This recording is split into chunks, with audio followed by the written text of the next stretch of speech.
বন্ধুরা, আজ তোমাদের সঙ্গে আমাদের একটা নিয়ম শেয়ার করছি। হ্যাঁ, সেটা হচ্ছে আজ আমাদের নিম একটু অন্যভাবে খাওয়া হয়। আজকেই শেষ নিম খাবো এবছরের মতো। আমার তেল গরম হয়ে গেছে, এই যে নিম আমি দিয়ে দিলাম।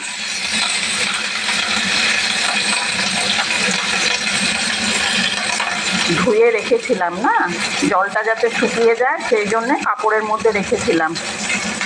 নিমটা ভাজা হোক। দেখো পাতাটা আমার ভাজা হয়ে গেছে, এবার আমি বেগুনটা দিয়ে দিচ্ছি।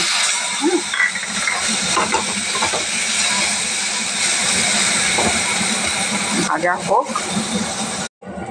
এই যে বেগুনটা একটু ভাজা ভাজা হয়ে আসছে। এবার দেখো সজনে ডাঁটা আমি অল্প ভাপ দিয়ে নিয়েছি, নুন আর হলুদ দিয়ে বীজগুলো ছাড়িয়ে নিয়েছি, খাবার সময় অসুবিধা হবে তাই।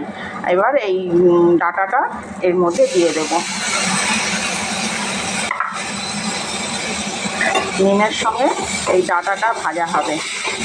এটাই হচ্ছে আমাদের সংক্রান্তির দিন, খাওয়াই হবে, এটা খেতেই হবে। এটাই হচ্ছে আমাদের এই বাড়ির আর কি শ্বশুরবাড়ির নিয়ম। তবে বেগুনটা সবসময় দিত না, আমি বেগুনটা অ্যাড করেছি, যে শুধু ডাঁটা দিয়ে তো খাওয়া যায় না, শুকনো শুকনো শক্ত শক্ত, ওই জন্য বেগুনটা আমি দিয়েছি। বেগুনের মধ্যে ডাঁটাটা দিয়ে এইভাবে ভেজে নেব। আমি একটু নুন আর হলুদ দিয়েছি। এই যে নিম বেগুন আমার তৈরি হয়ে গেছে ভাজা।